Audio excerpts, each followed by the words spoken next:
I'm waiting. We're live now. Good evening, everybody, and welcome to Country Boy Cryptids. I'm Chris, your host. We have a very special guest tonight. Author and host, the DA Ex Machina, Mr. DA Roberts. How are you doing, DA? I'm doing good, man. Thank you for having me on. Well, I appreciate it. It's an honor to have you on here. Well, I'm just another old country boy, just like you. I mean, ain't nothing special. I'm just a country kid from the sticks outside of Lebanon, Missouri. Right, right. I'm sure everybody knows who you are, but just in case, you want to give everybody a bio, a short little. Sure. I'm born and raised in the Ozarks here in Missouri. I grew up a country kid, hunting, fishing, everything, backpacking, camping, all the crazy stuff that kids could do. And I've been into Bigfoot since I was a very young kid, and that just kind of expanded as I got older. Served in the military. Spent most of my adult career in law enforcement in one capacity or another. I've always wanted to be a writer since I was a kid, and in the last 10, 12 years, I really started getting into writing. I've got 28 books now in print. A big chunk of those are cryptid related books. And those are works of fiction. They're stories based on evidence that I've gathered over the years. I tried to pattern the behaviors of the cryptids based on reports that I've read and people that I've talked to of how these things have actually behaved. So while yes, they are works of fiction, a lot of real world research went into creating these books. I'm also the host of a twice weekly podcast called DAX Machina. We're on every Wednesday and Saturday night at 8 p.m. Central, and I've got a good group of co-hosts over there. Robbie Rains, who's in the chat, Anthony Canatella, I think he's in the chat too. Steve Monrotis, who helped me actually start up the podcast. Uh, Carrie Pocketalk Davis. My son Noah pops in from time to time, and we've just got a great group of people over there. We have a good time talking about cryptids and all the weird things going on in the world and things that go bump in the night. So hopefully folks come over and check that out. Oh yeah, I like your show just because it's informative. But yeah, you guys, or it's just like sitting around with a bunch of friends and just shooting the breeze. That's what it's all about. That's exactly the feel we wanted to go for. Exactly. Well, you have any Bigfoot sightings to tell us about? I Well, mean, I have a something couple of personal. what I call near misses. My only physical sighting is with a dog man, but my first brushes with Bigfoot. My uncle Buddy, he was my uncle by marriage. He was full blood Cherokee. He married my mother's sister. He owned a big chunk of land out near Eldridge, Missouri, and that's I don't know if you're familiar with the where cities are located in Missouri, but Nah, I'm not real good. Eldridge is kind of in the middle of nowhere. It's what we call a poke and plum town. You poke your head out the window and you're plumb through it. It's not much of a town, so to speak of, but he lived about 10 miles outside of Eldridge. That was the closest town, and it wasn't much of a town to speak of. He had about 165 acres, somewhere in that ballpark, right up against about 5,000 acres of conservation land. So he was surrounded on three sides of his land by conservation land. His nearest neighbor was a couple of miles away, and that's where I used to go deer hunt. And when I was a very young man, when I want to say 5 or 6, he's one of the first people that actually was honest and told me about the Bigfoot creatures. I was as a curious kid, I was always asking everybody if they'd seen Bigfoot and stuff like that. And of course, that was after the Leonard Nimoy In Search Ofs came out and the Patterson Gimlin film came out. This was the mid '70s, and I was just curious to know. And one day, when we spent a lot of time out at his house because he was we go fishing and hunting, hanging out with family. You go to the one with the most land. Well, that would have been Uncle Buddy. But we spent a lot of time out there. Him and my mom like to play guitars together. So we spent a lot of time at his place. Growing up, he was like a second dad. And for him to pick me up and set me in his lap and say, I'm going to tell you something, and I want you to listen to me. They're real. These things, they're called the Sewell Kaloo. They're real, and I've seen them on this land, and you need to be very careful when you're in the woods. And of course, that just absolutely cemented it in my brain that that he would tell me this, because he was a no nonsense kind of guy. He wasn't prone to making up stories. He didn't drink. He wouldn't even allow alcohol on his property. Uh, Mhm. he was a sniper in the Marines when he was in Korea. He was just he was just one of those guys that he was very serious, and when he said something, you listened, because he wasn't kidding around about it. He didn't spin yarns. If he said something, you listened.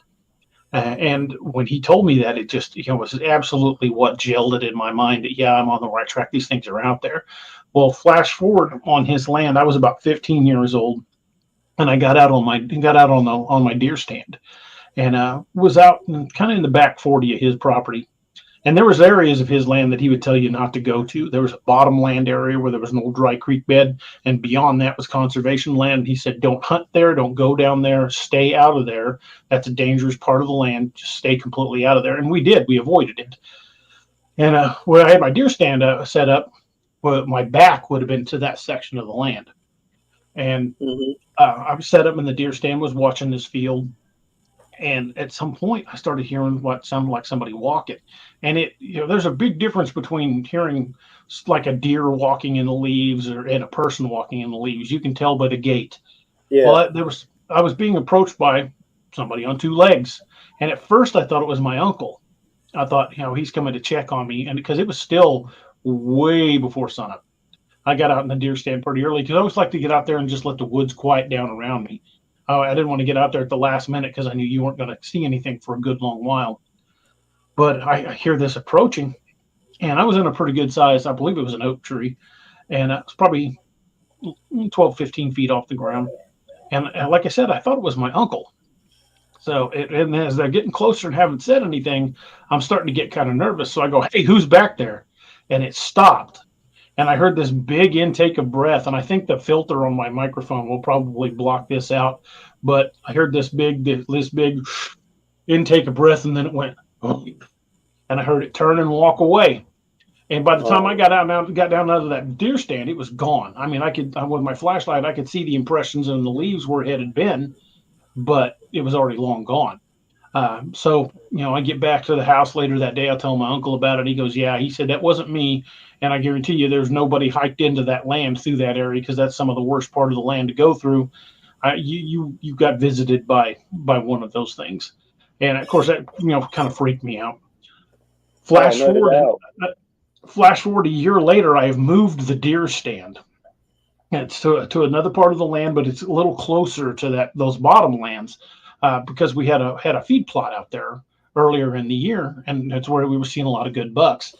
Well, I'd been looking for the one to mount. I really wanted to get a set of antlers to mount, and I'd been waiting. I'd passed on a couple of does, and I finally see this good. I mean, he had to be a 12 pointer. Oh, he was beautiful rack on this buck, and he comes Definitely. out and he stops and he kind of looks around.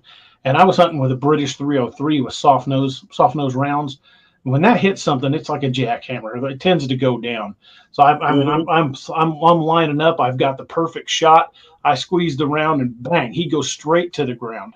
And by the time I crawled down out of the tree and get over there, he'd gotten back to his feet and kind of staggered off. Well, I look at the ground and there's a lot of blood on the ground. It's not like a little bit. I mean, there's a lot of blood on the ground, and I'm seeing chunks of lung tissue. Well, what we call lung butter. Um, and I know I got him through the lungs. He's not going Yeah. far. Well, he was heading kind of toward that section of land where we weren't supposed to go. And I'm like, well, I've already shot him. I'm going after him. I'm not going to lose this buck because I hit him. You shoot an animal, you track it. So I follow this thing, and it comes to that little dry ravine, and it just jumped down into the ravine, and it was about 20, maybe 25 feet down. There's no way I was jumping down in there without breaking a leg, and I could see it where it had hit the ground and just dropped. It was laying in a collection of leaves. It didn't even look like it was breathing anymore. And so I backtracked down this ravine a little ways till I can find a spot where I can drop down. We've got about 6 feet. It takes me about 15 minutes to get down there and back when I drop down to get down to this ravine. And this is an old washed out creek bed. It's mostly rock. There's a lot of like leaves and sticks and stuff, but it's mostly rock. I get back to the spot where I saw the deer. There's a tremendous amount of blood, and it's gone. There, it's absolutely gone. And at the time there were no black bears in Missouri. They hadn't been reintroduced. They didn't reintroduce black bears until I want to say the late '90s, and the Mm-hmm. population's really taken off. But this would have been about 1985. There were no black bears in Missouri. There hadn't been a confirmed wolf sighting in Missouri in probably 100 years. We still, we got coyotes. We had mountain lions, but coyotes would have destroyed the kill on the spot. And Yeah. you don't see a whole lot of coyotes out during the day. No. There's none of that. Mountain lion would have dragged it. I would have seen drag marks in the small stones. Nothing. It's not been dragged. It is literally like something picked it up, chucked it over its shoulder, and walked off. And I was a big old country kid. I spent my summers bucking hay and cutting wood. I could carry quite a bit of weight. And Mm-hmm. this thing was big enough. I would have had to have field dressed it and still dragged it. There's no way I would have shouldered that and carried it for any distance. Plus, I would have Right. had to have gotten it out of that ravine. So I spiral out for about 50 yards in every direction, looking to pick up this blood trail. I don't find another drop of blood. I don't find a footprint. I don't find a tuft of hair. I don't find anything. It is completely gone. So we've got these little Motorola two-way radios. I get on the radio. I'm like, "Hey, Uncle Buddy, I got a problem." He's like, "What's going on?" I said, "I think somebody's on your land." He's like, "Where are you at?" So I told him. He goes, "You're not supposed to be down there, right?" I said, "Yeah, but I shot this deer up the north pasture and tracked it down here." He goes, "There's no person down there. I guarantee you there's not a person down there. What took your deer will take you too if you don't get out of there." Oh He said, no. don't follow it. Get out of there." So I backtracked, got out of the ravine, got back to the house, and he says, "There's a reason I tell you not to go down in there. If your deer is gone, if you'd have followed that deer, you'd have been gone too. Don't go in that section of land." Oh wow. That scared the hell out of you, you know. Yeah, yeah. I from then on, I hunted the other opposite side of his land, clear on the other side, away from that. Yeah, I mean it's crazy. I mean, like you said, no normal person's gonna pick up a buck and just throw it over his Right, shoulders and go with it, you know. Unless it's like a little yearling or something, you know. right. But a Yeah, big buck if it'd that been a big, small doe, yeah, I probably could yeah, have carried it for 100 yards or so, but I would have field dressed it first because it'd be much lighter. yeah. Um, but a buck that big, there ain't no way. And like I said, I was a good sized country kid. I spent all my time bucking hay and hauling wood. You get a country boy strong. You can pick up a lot of stuff and just carry it. Oh yeah, yeah. Yeah, there's no way I could have carried that deer very far. We got a question from Linda. She wants to know if a Rougarou is a dog man. Well, technically, by the description of a Rougarou, you could say that Rougarou or a werewolf are basically the same type of creature as a dogman. But I think there are subtle differences.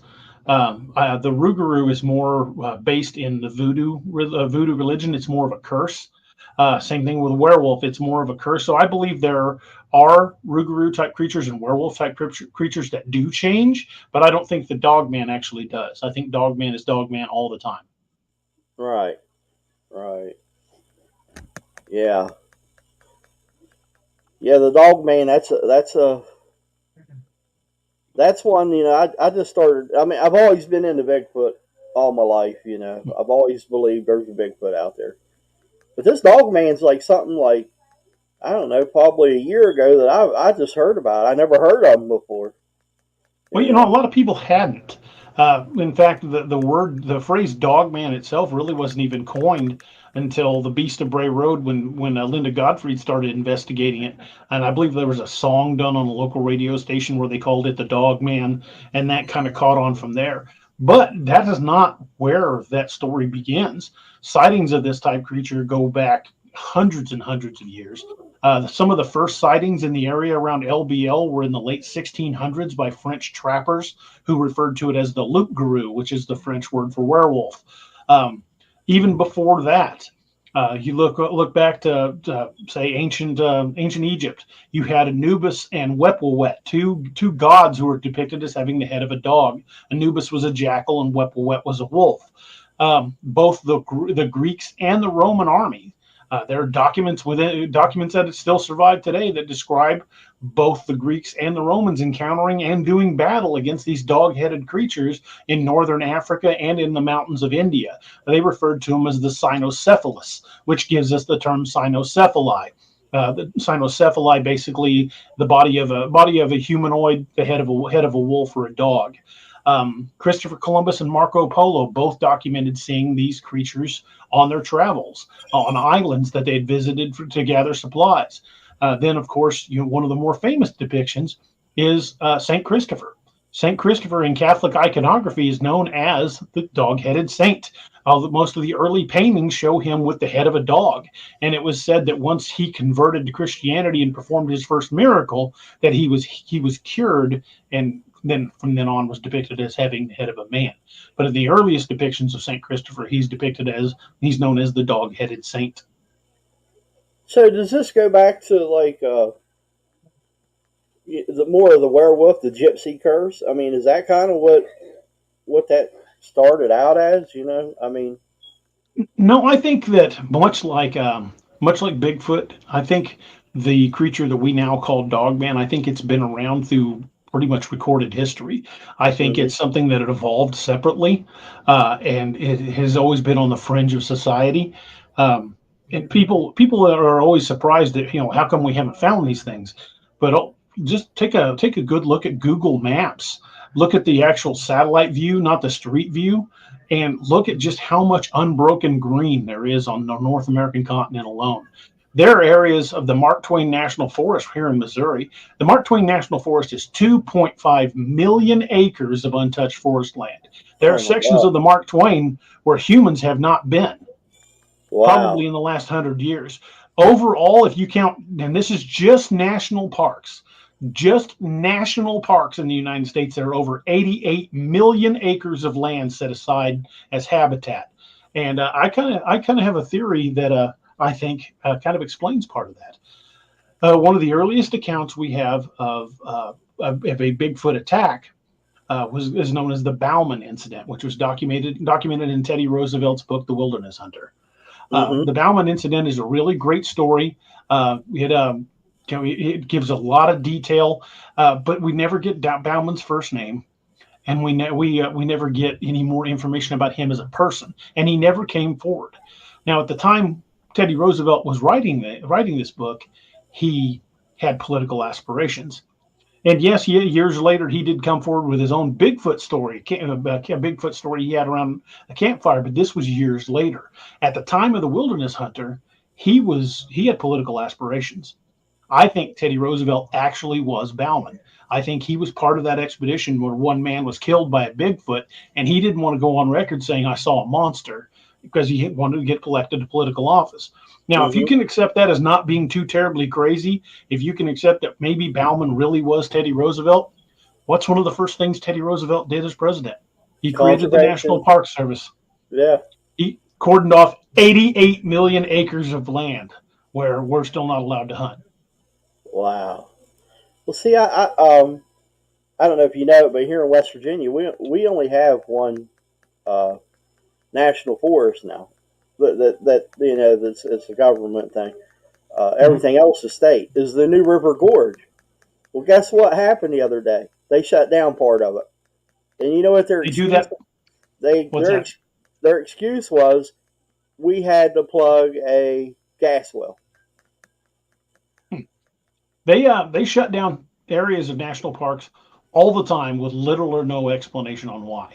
And that's just national parks. 88 million acres is just national parks. We're not talking about state parks or city Mm, parks or private game preserves or wildlife conservation areas, because wildlife conservation areas are not national parks. We have no, got more than, I easily say more than 100 million acres across North America of prime habitat that we're not allowed to hunt in. wow. Yeah, I just thought that was crazy. They just had to shut it. It just started. They just turned it into the national forest. Mm-hmm. Probably like within the last year. And I just thought, well, they had to shut it down for gas well plugging. I don't buy that story, but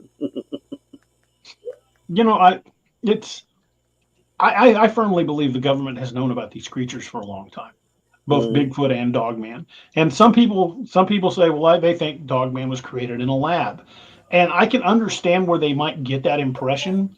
Because there's so many stories of the government using them as assets. There's a story by a gentleman who shot one up in Michigan, who was then told by government agencies, "You just killed one of our assets." So there are lots of these stories where the government is using them. But the thing is one thing we got to want to bear in mind is our government is not above exploiting a resource. It doesn't, and I Exactly. don't think they created a dogman, but I certainly think they may have tried to program them. I think dogman has existed for a very long time, thus the references from the Romans and the Greeks. But that doesn't mean our government's not above grabbing some and trying to use them to their own end. Yeah, exactly. Exactly. Yeah. Um, Tell us about your encounter. I know you had one with Nick Valente there down at LBL. Yeah, last July, Nick Valente and I went down uh, to Land Between the Lakes. I got there a couple of days before him. I stayed in Grand Rivers. Actually, it would have been I'm sorry, it would have been a year ago, July. Um, so we go down to Land Between the Lakes, and I was there for about a week. And Nick got there about a day and a half after I did, but I had already been exploring the north end of LBL, and that's a really bizarre place. Mm-hmm. Um, all the way up to LBL, all throughout Missouri, Tennessee, and Kentucky, wherever we were at, it was not uncommon to see animals along the side of the road or see roadkill along the side of the road. Even where we stayed, which was across the canal from LBL in a little town called Grand Rivers, the place where we stayed, we would see deer walking through. You'd see possums and raccoons, plenty of wildlife. You cross that canal bridge into North LBL, and I saw nothing. And the entire time I was in North LBL, I didn't see so much as a single animal, not even roadkill, nothing, not one. And that in and of itself is bizarre. That's very bizarre. But Nick and I went all over the north end of LBL. Uh, we followed the trace, that main road that goes through LBL, and went basically down to the Tennessee line and came back up. So we drove every back road we could find all over the north part of LBL, and I've shot some pretty good video, which is up on my YouTube channel. Um, but I didn't. I was unfortunate that I didn't get any video of our actual sighting. We were coming back from an area called Demumbers Bay, and between Demumbers Bay and the main road, which is called the Trace, there's this low water concrete slab bridge. And we had just crossed that concrete slab bridge when I was looking out of the right side of the vehicle, and we were driving 4 or 5 miles an hour. And what we were looking at is set back off of the way from the road along both sides of this road are primitive campsites. They don't have any electrical hookups. In fact, in LBL, there are no campsites that have electrical hookups or sewer or anything like that. These are all primitive campsites. But Mm-hmm. some of these campsites are set way back in the woods, and they're like one or two vehicles at most. So we were looking for some of these primitive campsites to go back and check them out. And as we're driving along, I was just kind of panning along, looking through the trees, and I saw something, but it didn't really register what I was looking at until I had like turned my head past it, and I realized it was turning its head to watch me as we went by, and that's when I caught the movement. And that's the same thing with every deer I've ever shot. What gave it away was the movement, but once it moved, I looked straight at it, and this thing was completely black, stood upright, had a head like a wolf. Only the snout was a little shorter and blunter. It was like a German Shepherd or a wolf that has that long, narrow snout. It was shorter and blunter. Thing was completely black. Upper body was pretty jacked. At the time, I didn't notice the tail because it was standing facing me, and it had its hand against a tree and was watching us. And of course, once it realized I'm punching Nick in the arm and pointing, Mm-hmm. slams on the brakes, and he looks over at it, and I gotta look at it for, I estimate between 10 and 20 seconds, maybe as much as maybe 15 seconds. Mm-hmm. Nick saw it for probably about 10 seconds because I was too busy beating the crap out of him and pointing. So by the time he got stopped and looked over, we both got a good look at it. I mean, it was like it stood there and looked at us for a few seconds, and we looked at it, and like it was like suddenly it realized we're looking right at it, and then it turned and headed for this little ravine. And it did this. It wasn't like you or I would take off just running, just. It did this weird like bound, like to the side bounding. It just like went to one side, and then it went down that ravine, and it was incredibly fast. So we did we did the absolute logical thing. We jumped out and chased it. Oh, that's not a good idea. Yeah, and of course at the time we realized neither of us had a gun on because you're Oh not supposed to no! carry a firearm in LBL. But Right. we chased it. Oh We my went into the God. woods, and when we got to the edge of that ravine, you could see that it was pretty snaggled. I mean, you could still hear it, busting through the trees. But we would have needed ropes and maybe rappelling gear to get down the ravine because it was pretty steep and tangled up, and it would have been hell getting down there. And we didn't have any gear like that. And he's like, "Well, we're not going down there." I'm like, "I totally Mm, agree with you." all right. So go back over to the tree where I saw it, and I was able to put my hand where its hand was, but I had to kind of reach up to do it. So based on that, we kind of, and I'm just shy of 6 foot. I'm like 5'10" and a half. So we estimated it to be about 6.5, between 6.5 and 7 feet tall, because I could touch where it was at, but I had to reach up to do it, where its hand had been. Mm-hmm. Didn't see any claw marks or anything on the tree, but you could see the impressions in the leaf litter where it had hit, and the leaf litter was pretty thick. So we couldn't cast any materials, and it was really dry right then anyway. So even if the leaves had been gone, it probably wouldn't have left much of impression because the ground was pretty hard. But we got a tremendously great, long look at it, and it it was pretty mind blowing. I mean, my whole intention was to be able to film something like that, and I didn't once think of my camera until it was long gone. It was one of those, just so wrapped up in the moment. I just can't believe what I'm seeing. Never even thought of my grabbing my camera. Yeah, I think that happens to a lot of people, doesn't it? Da, you see something that you shouldn't exist, and you just forget everything. You know. Linda G had a question. She says, "Do you use protection prayers before you go exploring?" I didn't. Once upon a time, in fact, I didn't before the LBL trip, and I'm pretty sure something followed me home because for a few weeks after that, I would go out in my backyard because I'm a night owl. I keep weird hours because I'm a writer, and there'd be times I would take my dog out, and he wouldn't leave the light of the back porch. Just wouldn't. He would, do his business right there on the tree next in the porch light, shoot straight back in the house. Most of the time he'd go run around all over the place because we got a really big backyard, but there would be certain nights that he would not leave the light. And on those nights I usually felt like there was something watching me. And a friend of mine, he's a Navajo. Him and I got to talking, and he said, "I have a feeling something has attached itself to you." And he showed me how to do a blessing way. And once I did that, it went away. But every once in a while, I still kind of get the feeling like there's something out there. But it's not as prevalent as it used to be. So now I take a lot more precautions. I will use sage. I will also say a good number of prayers before we go into places.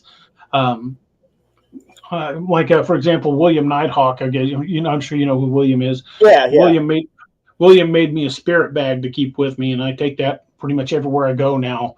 Um, you got to take precautions because there are some elements out there that can and will hurt you, and be careful when you go out there because sometimes the things you run into don't necessarily have to be cryptid related to hurt you.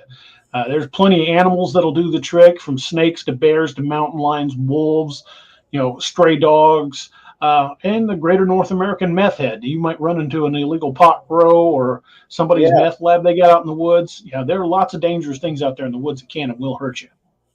Oh, no doubt. That's for sure.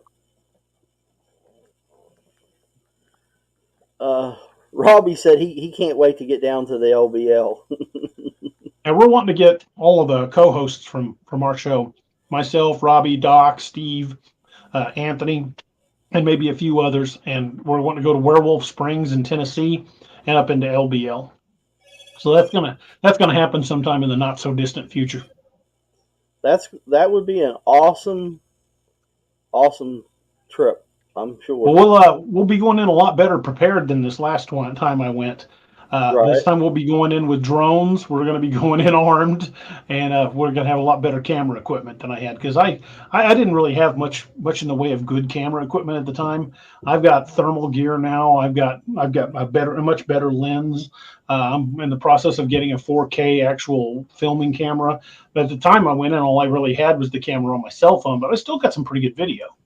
Yeah. Yeah. That place. That place just watching. I watched Hellbent Holler and stuff. Just the videos from them places. It looks creepy as hell down there. My hat's off to those folks from Hellbent Holler. They go into some pretty wild and woolly places. They really are getting boots on the ground deep out there. Of course, my buddy Martin Groves has done Oh a yeah. lot out there. Barton Nunnally and his wife Letitia, they go out there. I know a lot of people that have spent a lot of time in LBL, a lot more time than I have. So when they say, "Hey, we experienced this" or "we saw this," I give them a hell of a lot of credence because they have more firsthand experience than I have. I've only been into the LBL once, and it was for about a week, but I do want to go back. It is one of those places that just absolutely fascinated me. I've had those experiences as a deer hunter, and of course, as times when I've gone out, doing cryptid research, where you get to a section of the woods and everything just goes dead quiet. I'm sure you've had that happen to you before. Oh yeah. And those Yeah. those are weird experiences when that happens. It's like that all the time in LBL. That's weird. I mean, no, even like you didn't see like no rabbits, no birds, no nothing like that. Nope, not one animal, not even roadkill. Is it that quiet like the whole time you guys was there? I mean, is Yeah, it you like could hear insects and you could hear the wind in the trees, but there were no animal sounds. that is weird. That is very strange. Uh, You get close to some of those cemeteries because that place is just dotted with old cemeteries. But you get next to some of those cemeteries and you'll hear some pretty weird stuff. There's one, and I know this isn't exactly what you would consider off the beaten path.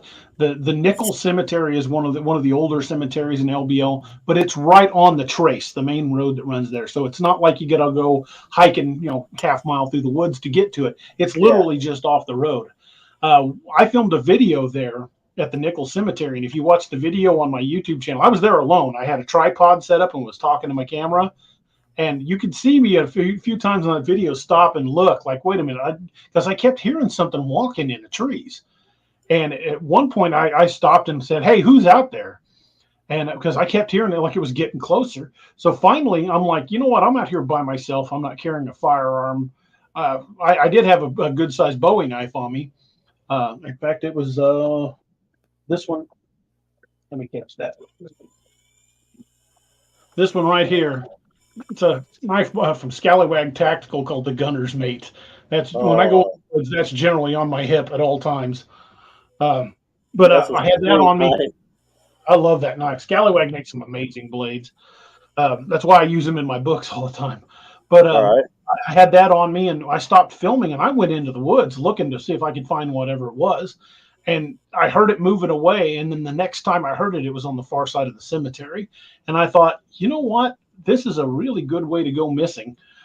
So I packed up my stuff and I left that cemetery. Um, and right at dusk, I had went down to that area that were not far from where Nick and I had our sighting. I went down to Demumbers Bay, which allegedly in 1974 or 78, a worker from the Department of Fish and Game allegedly saw a couple killed by a dog man right there in Demumbers Bay. I didn't Oh know this wow. at the time. I didn't know this at the time. I found out about this story, about 6 months after my visit. But I was in Demumbers Bay.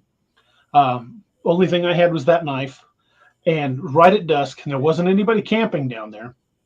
So I go walking down to the water, and I kind of walked back in the trees a little ways down the water, and I thought, you know what, I'm going to try something.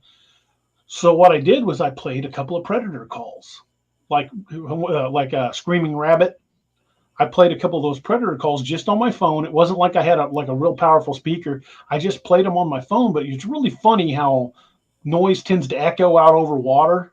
Mm-hmm. Well, I played those a couple of times, and from two different directions, I heard something come in my direction, and I'm like, this is probably not a good place for me to be right now. So I backed up to my van and got out of there. But I want to go back down there with a couple of guys and try that again. I want to try predator calls and see what I can bring to me. Yeah, just be careful doing that. You never know what you're going to call in, especially down there. No kidding. Uh, Dave Lester said, "Da, you going to carry the book The Lost Ways when you go? You mentioned it the other night. We bought the hardcover edition. Thanks. Looks Got, like a great book." got both of them. There's two Oh, parts of them.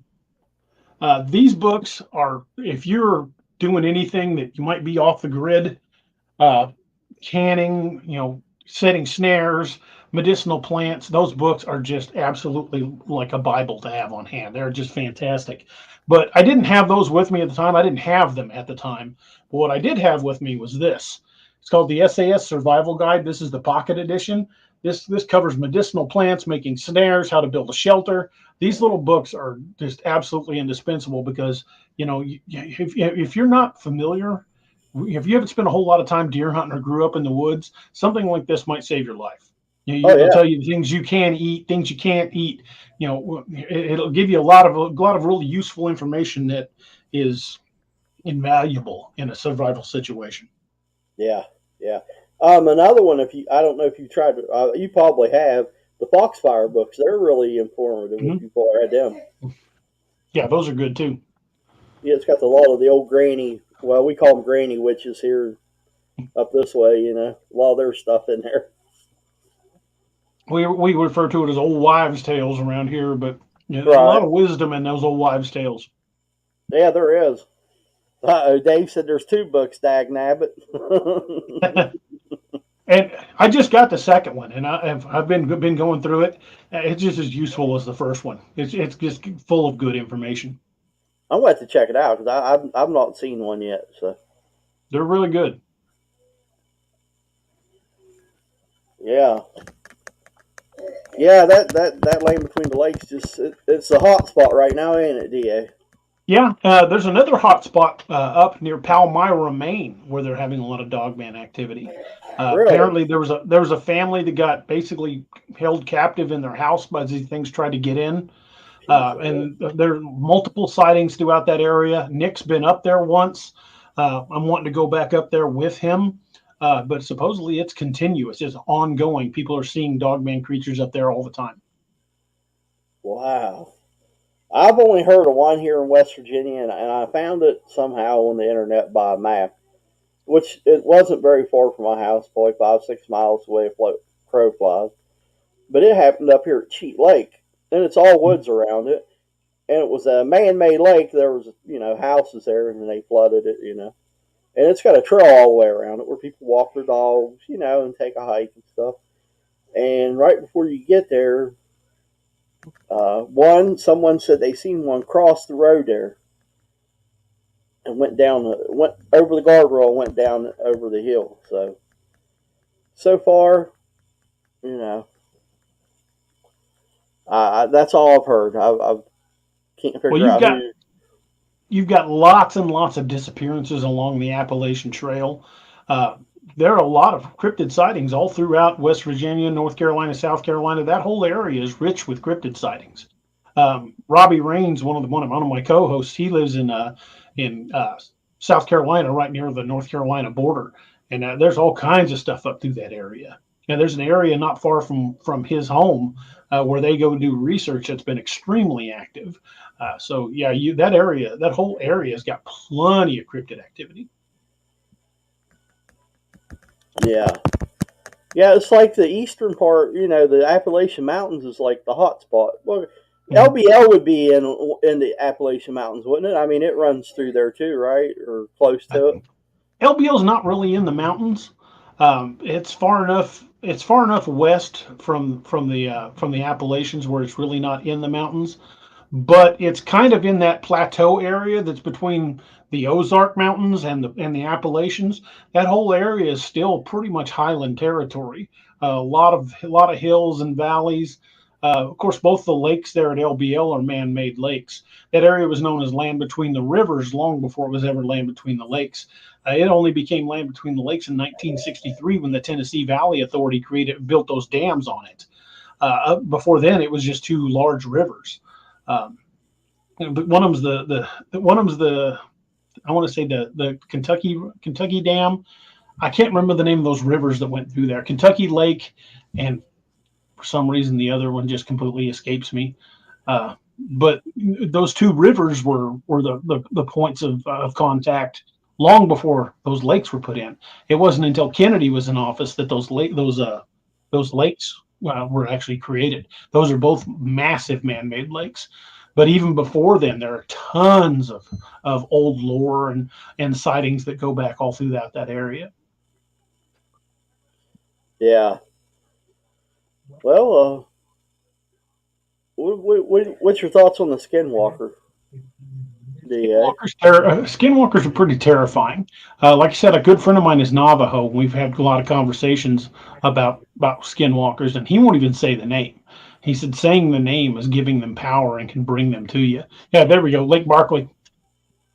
Um, but yeah, those. I really don't think skinwalkers are cryptids, simply because they started out as human, and they did something so foul that it basically stained their souls. They did that for power. And skinwalkers aren't limited to one shape. According to Navajo tradition, they can take on any shape. He said anything from insects to other people, like take a person's form. Wow. So again, I really don't think skinwalkers are cryptids per se, but I know they're pretty dang terrifying. Yeah. Now there's a difference between the Skinwalker and the Wendigo, right? The Yes. Wendigo is A Wendigo is another Native American legend, but I believe there's something demonic behind the Wendigo legend. Basically, it's a curse that's passed down because of cannibalism. They said that the spirit of the Wendigo will possess somebody who during times of severe winters would resort to cannibalism to survive. It's also said that the spirit of the Wendigo can just possess a person whether they did it or not. Uh, but I think it's like a demonic force. It's a force of nature. It's the embodiment of hunger. It's the embodiment of starvation. And again, I don't really think Wendigos are cryptids technically. I think they're more supernatural. But I believe in the lore of the Skinwalkers. They've been seen far too many times. Um, there's even a case. I want to say it was in '98 or '99, where a guy who was riding a bus on the Trans Canada Highway just snapped and killed the guy in the seat next to him and started eating him. oh They called it Wendigo psychosis. wow. Um, yeah, it's a legit psychosis. They refer to it as Wendigo psychosis, where people will snap and start eating people. But you can't. Is it a mental illness, or is it them trying to explain the spirit of the Wendigo? It's one Right. of those. One, or it could be one or the other. It could either be either one, or it could be both. Uh, so the Wendigo psychosis is a legitimate thing. I mean, it's something that you can find in psychology textbooks, and you can even Google Wendigo psychosis and find it. But there's a lot to it, and I think a lot of this dates back to times long before our European ancestors were here, when it was just Native American, because they're more in tune to the land than we ever were, and when we hear so much lore from Native Americans talking about the same thing. Same thing with Bigfoot. If you look at tribes all across the U.S., they all discuss the same creature, but they all have different names for it. The Bakwas, the Sasquatch, the the Shiatanka, the Sulkalu, all, native tribes from all across the country describe the same creature, but they give it a different name. They each have their own name for it.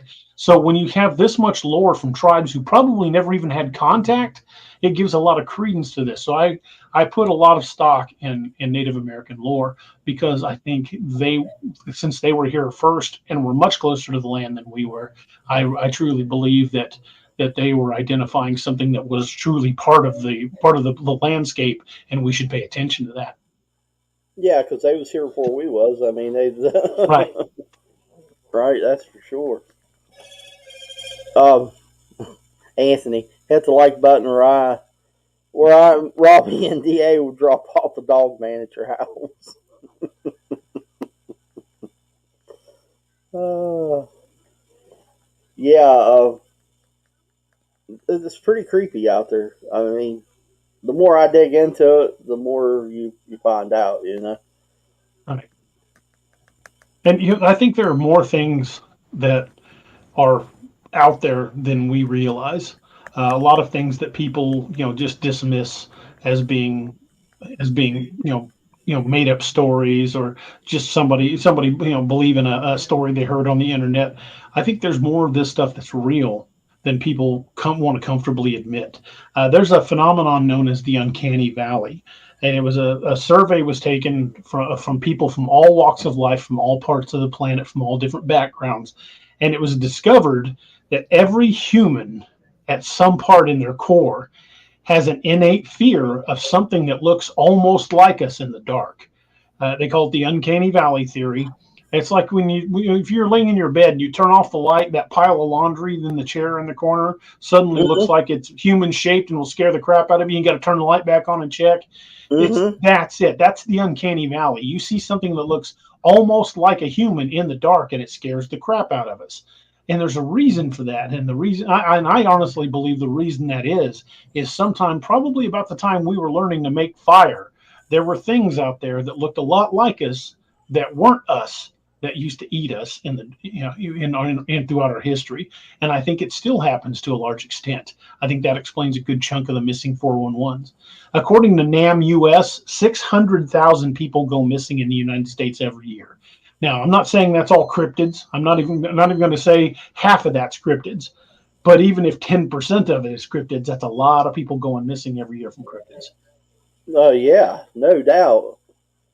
That's for sure.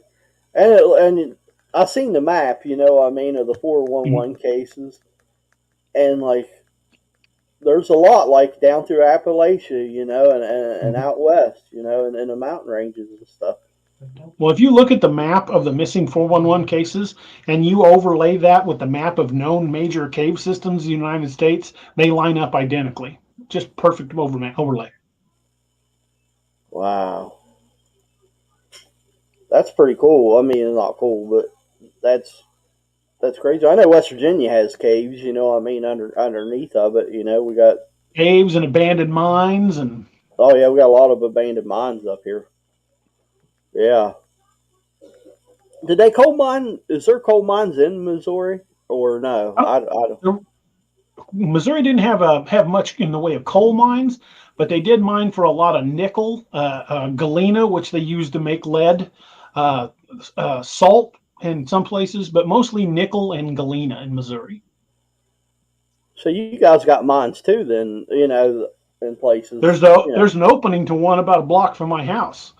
They thought it had been sealed up forever, and a sinkhole opened up in a part of that mine. It's just down the street from my house. Oh wow, that's crazy. That's crazy as hell. That was an I've old only nickel mine.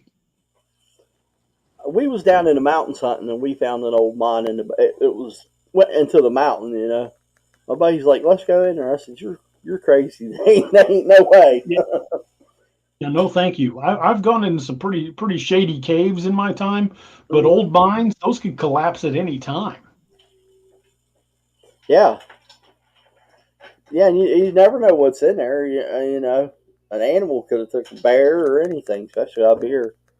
Well, especially in a hot summertime, you're going to find things that want to go in there to cool off, and that's a perfect place to find snakes, and generally a lot of them. Yeah. Yeah. And I'm of the opinion there's only two kinds of snakes in this world. There's the kind of snake that'll kill you, and the kind of snake that'll make you kill yourself trying to get away from it. Right. Yeah, I don't like snakes. Ain't no way. Me That's one either. thing. I can do spiders, anything else, but not snakes. I can't do it. Yeah, that's for sure. Well, we'll talk about some books here. I know you got a new book coming out.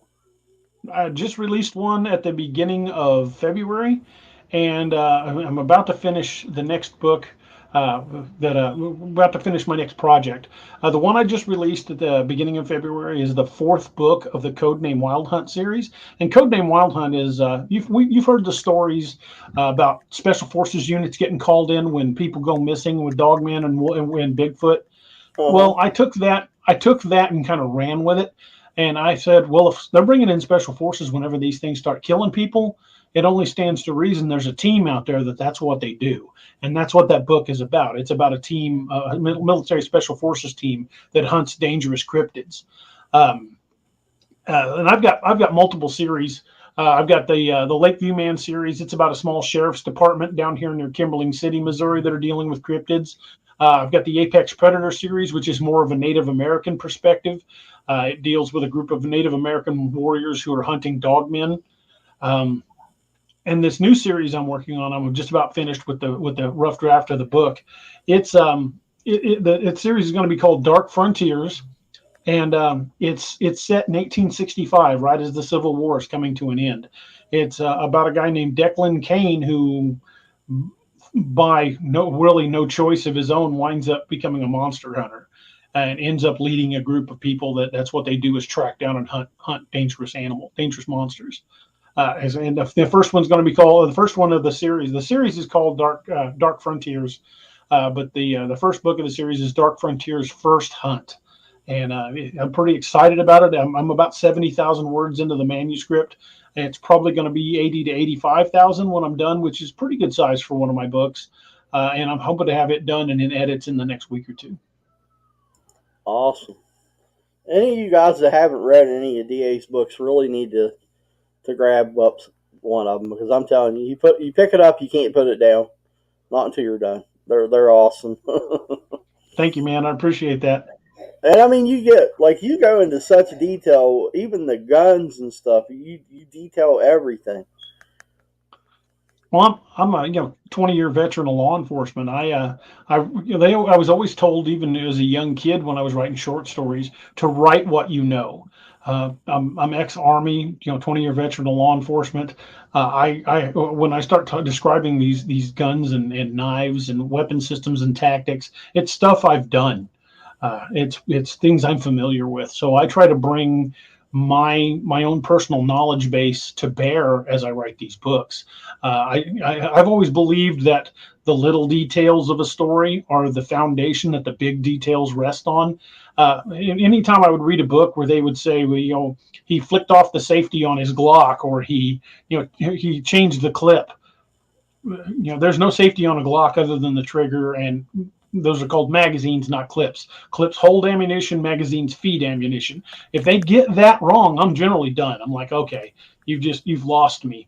So I try to make sure all the real world details, like behaviors of the cryptids, names of the cryptids, places that they've been seen, the weapons that the guys use, the training, the tactics that they use. I try to make sure all of that is absolutely as real as I can possibly make it. So the bigger details, like the fights with the monsters, or people getting dragged off and attacked, so those bigger details have a solid foundation to rest on. Hi. This is my youngest one, Mila. She's on the show every week. She got to pop in. Got to pop in and say hi. Yeah, I mean Ellie. Ellie, I'm sorry. I got three of them, and it's hard to keep your name straight. Yeah, I have two other sisters. The other sister, this is my first sister, Racer. Her name is Racer, and he likes me on YouTube, and Blue is her favorite color, and blue. She don't know no strangers. She'll talk to anybody. Yeah. Sounds like my boy. I Mine are all grown now, I won't stop talking. Not like I'm Okay, well, go back here with Mama. Okay. uh, what gets me is they haven't approached you about a movie. Oh man, I you would need a love movie that. deal. Oh my god, Lakeview, man, that needs to be a movie. I mean, I haven't got to read all the other books, but that would be an awesome movie. I would love to see those made into movies, and I would hope that I would get to be some part of I that. I mean, I want don't my really. I'm not an actor. I'm a writer. I don't dad. want to be in front of the camera, but I would like to be like a creative consultant where I could say, I okay, told my this dad is he where would this like scene happened and that sort of thing. I would like to be involved with the project, but I've got no desire to be in front of the camera. that. It would be an awesome movie, I though. don't like it. I Yeah. would love to have them made into movies or like Yeah. HBO or Netflix specials, or that's a series like Okay, they did Rennie with still loves Reacher pets too. And Mila and loves pink. Mila's pink and her name is what was that other Mila. Mila's born Criminal List? next. Which one is it? I didn't hear you. I was born last.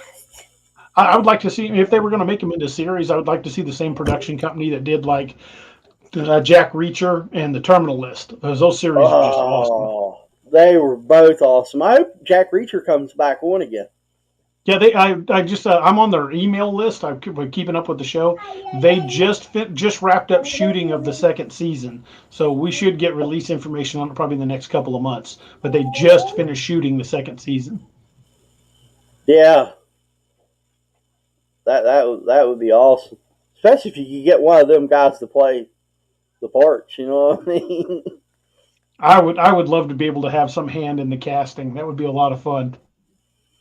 Yeah, the guy that plays Jack Reacher really does a good job. He was on Oh, Batman, not Batman, Robin. It was on HBO.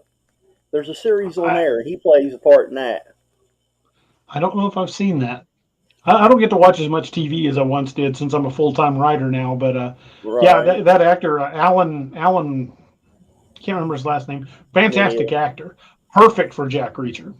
Oh yeah, they couldn't have picked a better person for that. And Terminalist is another wicked movie. Jack Carr's a fantastic writer. Yeah, yeah. I mean, it'd be awesome if they do one of your books into a movie. I would Any of absolutely them. love that. Ooh. Scared me. I thought she was gonna run me over. Uh, did you ever get into the Mothman stuff or anything, DA, or have you stayed? I'm kind of like the bad girl. I'm kind of like It's something I've researched a little bit. Mothman has never really been a big the interesting topic for me. Yeah. Yeah. So Mace is almost. Yeah, it's. I think it's more of a alien type deal. Hell, you gotta quit, babe. I remember when my boys were that small. It just makes me chuckle. Oh, she don't know when to be quiet. She was Oh, like, my boys were the same way. I used to say they were little velociraptors. I'd come home right, from work and they'd attack me from three sides. right. Oh man, she's a handful. Let me tell you. Yeah. Yeah, but you gotta love them at that age. They grow up way too fast. Oh, I know. My other one's 10 and one's 10 and 11. Yeah, my Ooh, youngest is 23 now. wow. I always mess Yeah, I feel like I blinked and they were grown men. Right? Yeah, I think girls are worse though, honest to God. I didn't have any daughters, and I I I always wanted a daughter, and I know I would have been wrapped around a little finger, but I'm kind of glad it worked out the way it did because I think my wife and I would have been, far more gray headed than we wound up being if we'd had little girls. Right? I just Oh, reading don't worry, Ryan. If they do the Wendigo book, you're going to be involved, man. Yeah, Ryan's pretty knowledgeable and all that stuff, man. Wow. Oh yeah. He really gets Yeah, into it. Ryan will be the guy I tell them they need to tap for creature formation. It'd be Ryan's sketches of a Wendigo that I'd want them to use. Mm-hmm. Yeah, he's a very good artist too. And a damn fine researcher. Yes, he knows his stuff. No Yeah, doubt he about does. it. I got him coming on here in April. So He's one of those guys I go to when I've got a question. right. If I Yeah. find something and I'm like, man, I'm at a dead end on this, I'm like, hey, I know a guy. I'll send him a message. Hey, are you awake? Can you talk for a few minutes? Right. Yeah. I was gonna say that's bad. I'm getting old. I know the feeling. Papa Bear says he needs to be in charge of casting. I'd be okay with that. You've read pretty much everything. I think that'd be a good choice. Right. Yeah. I They. always excited when I talk to people that have read the books and they tell me who they think they would have like say Daniel Clark be played in the movies.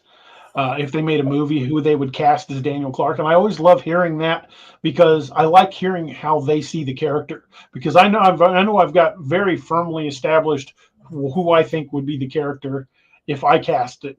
But getting to see the stories through other people's eyes is just awesome to me because getting to see it's like seeing my own story for the first time when I hear how other people see it, and to me it's just amazing. I love that experience.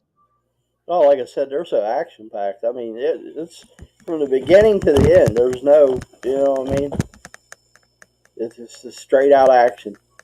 Well, years ago when I was first wanting to be a writer, I read an article. You remember the old pulp like sci-fi, not sci-fi, detective novels, Mickey Spillane novels Yeah, like Mike yeah, Hammer and yeah. those. I was a big fan of those growing up. And I read an article where they interviewed Mickey Spillane and they asked him, they said, well, when you're writing a story and and things start to bog down, what do you do to keep the pace of the book going? And he goes, oh, that's easy. Anytime the plot starts to bog down, I just have a couple of thugs kick in the door and beat up the main character. And I took that to heart. So now anytime I start to get to a point where it looks like things are bogging down, I just start a fight. Right, and then that kind of gets you back on the Yeah, track. it gives you a big action sequence, and then you can get on with the plot.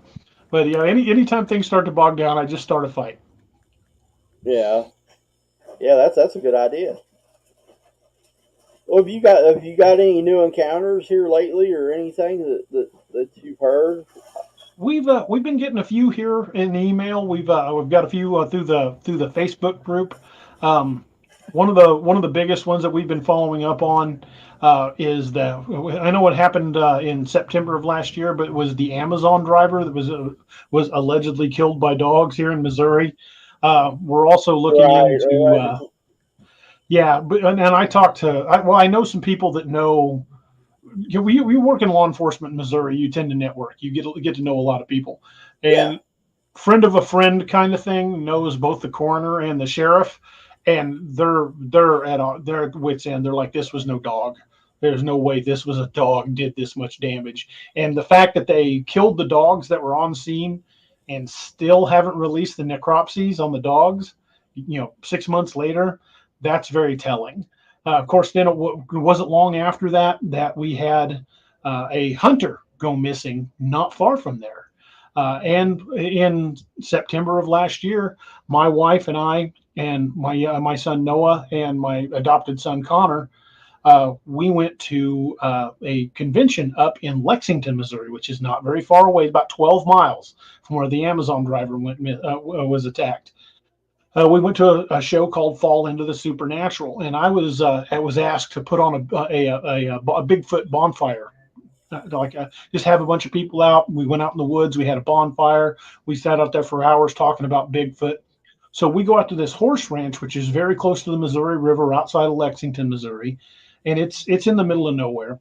And we go way back in the woods off the horse ranch. We're surrounded by woods on three sides, and built a fire. Had a good sized fire going. And while I was talking about Bigfoot and asking questions and answering questions from people in the crowd, there was probably, I'd say there's a ballpark of 30 people there. Everybody there was witness to something throwing either rocks or uh, walnuts at my wife and Krista, who were sitting by the fire behind me. Oh More wow. than once, they got something thrown at them, and we kept hearing something pacing around us in the trees. And we had some pretty bright lights, and several of us were armed. We kept lighting up the area, but we could never find anything. Hours later, as things were winding down and people were starting to head home for the night, we were heading back to our hotel, which was in Lexington. We're leaving the horse ranch, and I have a little SUV, and my wife, my youngest son, and my adopted son Connor were all in our little SUV. The boys were in the back. My wife and I were in the front. We get about a mile from the horse ranch, and we round a corner, and I've got my headlights, my lights on bright, because I'm on a gravel road, and there aren't very many houses out there, maybe 4 or 5 houses total. We round a corner, and there's cornfields on either side. This is all farms out there. And I've got my bright beams on, and I see something coming out of one of the cornfields, on the cornfield on our right. And at first I thought, it's probably a deer. But as it comes out of the cornfield, it's looking right at us. And deer, there's a reason there's the phrase deer in the headlights, because deer will stare at you and just freeze. This didn't do that. I had the feeling like it was staring directly at me. And the eye shine was bright green in the middle. And it was so bright on the eye shine, it became almost like white orbs around the eye shine itself, dark green in the center, fading to white. And it was so bright, it obscured this thing's face. I couldn't tell what the head looked like, but it looked right at me. And of course, I let my foot off the gas, and we're coasting to get close, coming to a stop. Mm-hmm. We watched this thing cross about 50 yards of open ground. It comes out of one cornfield, goes through the ditch, goes into the road, goes to the other ditch, and out into the other cornfield. All told, we saw this thing for probably a minute. It was on all fours. It was kind of a dark grayish color, moved like a big canine. Again, I couldn't see the head, but its shoulder was above the hood on my SUV. This Oh thing, man, it had to be 4.5 foot tall at the shoulder on all fours. that's And that's big. that is a big animal. There's no way it's a mountain lion. Doesn't move like a cat. Moves more like a dog. It's not a deer because it's not built like a deer, and it's making eye contact with me the entire time. It crosses the road and disappears into that other cornfield, and we're coming to a stop. And I'm at that point where I'm like reaching for my seatbelt, and my wife's like, "You will not get out of this car. You Right. stay. You are not getting out." I'm like, "I got a gun. I'm gonna go find out what that thing is." She's like, "No, you're not. You go in that Mhm. corn. You ain't coming out of there."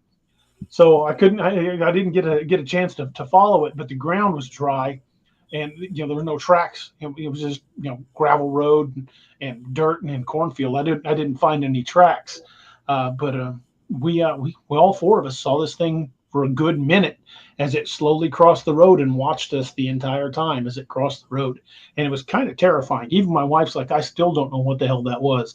I tend to think it was a dog man, simply because of the attack on the Amazon driver not far from there, about 12 miles away, Mhm. and the hunter that went missing not too far from there in the other direction. There are all kinds of weird stuff that happens up and down the Missouri River, and we were within rock throwing distance of the Missouri at that time. Oh wow, that's crazy. Now I know you took. I think you showed a picture up there of that night you guys had the bonfire, and there was something in Mhm. the tree.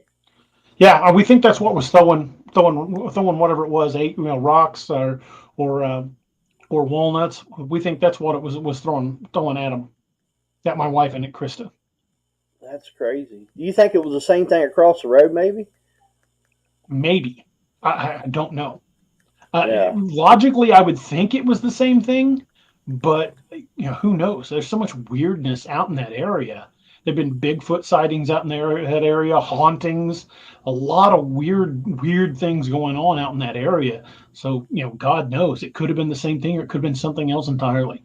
I personally tend to think it was a dog man, basically from the size of it, but it was on all fours and at the shoulder. I've got I drive a Nissan Rogue, which isn't exactly squat down to the ground. No, It's not a no, they're small vehicle.